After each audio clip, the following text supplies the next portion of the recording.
Alright, what is good, Crashers? You already know it's your boy Rockin' Ryno, and welcome back to another video where today we are making some chili for a crowd, and not just any kind of chili. We're making some cola chili on a propane stove out in the mountains, but you can do this on any kind of stove in your house. You can do this in the Dutch oven. Let's get straight into it.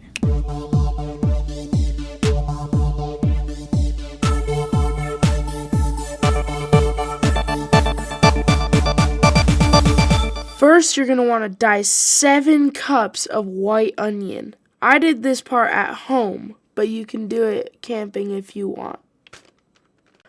This is a little trick that uses the handle on your cutting board to help not make a mess. Shout out to my sister Jessica for teaching me this. This next part is easier to do at home too. Take 2 teaspoons cumin, 2 teaspoons oregano, and 4 teaspoons of salt, and mix that all together in a mixing bowl so that way you have your seasonings already pre-mixed and ready.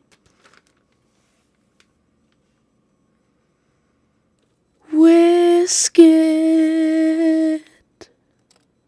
That's right, I said whisk it. Oh.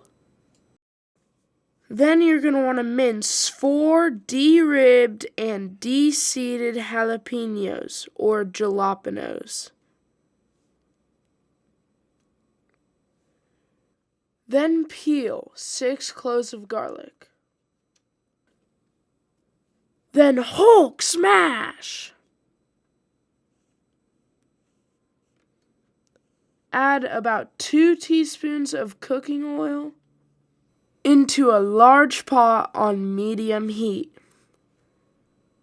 After that oil heats up, you're going to want to dump in some onions, and then dump in some more onions, and then dump in some more onions. And guess what?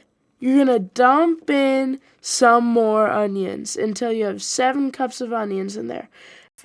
Then you're going to want to add your 6 smashed garlic cloves and your jalapenos. And you're going to want to mix that all together and heat them until the onions become translucent like so. This should take about 10 minutes.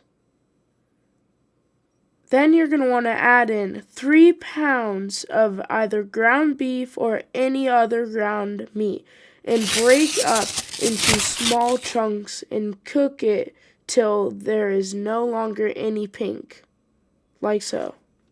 Then add in 1 can of Chipotles if you want more of a kick, just like you should kick that like button, or add in 2 teaspoons of Chipotle powder for a less spicy chili. Then add in 2 cans of whole tomatoes.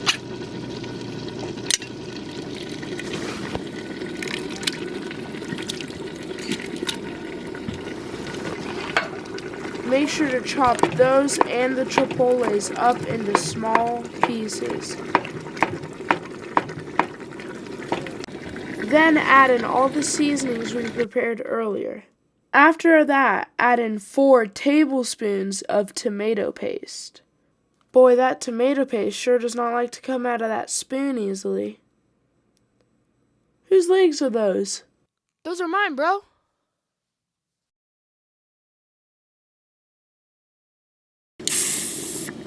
Hear that nice pop and fizz? That means it's time to add in the 2 cans of cola.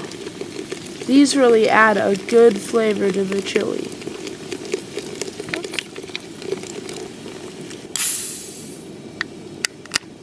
That really is the best and most satisfying sound ever.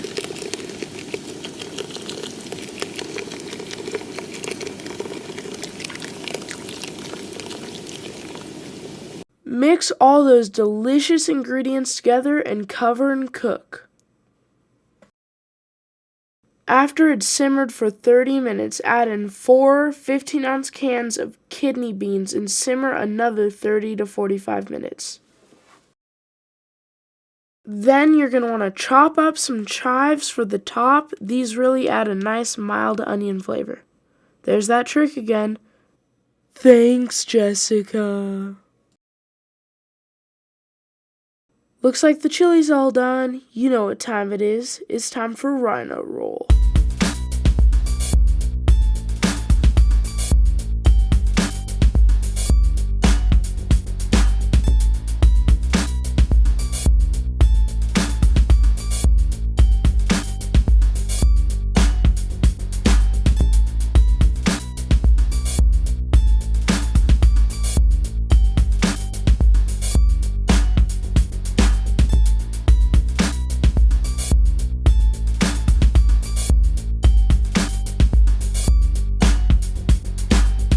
Guys, we just got done filming this, obviously, and it looks so delicious. You know, I tasted it a couple times while we were making it. It's got a nice kick to it.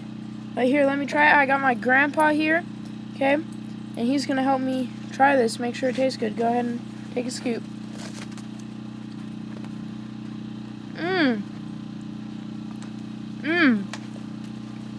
That's really good.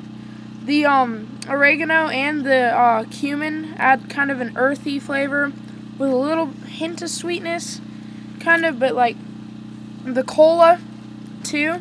That's really good. It's not sweet. It's not a sweet chili, but you can taste the cola, but not the sweetness about it. And it's got a nice kick from the chipotles, and it's so good. What do you think of it? Good. Alright guys, see you later. That was a lot of fun to make here up in the mountains, okay? It was absolutely delicious, and you guys should really try it. Like I said, you can make it on a stove in your house, you can Dutch oven it, you can pretty much make it anywhere. It was really good, and I like to consider myself a chili connoisseur, so I think you can take my word for it. It's Ryno Bakes, and look at our little mascot right here, Prudence. So cute. But have fun, you guys.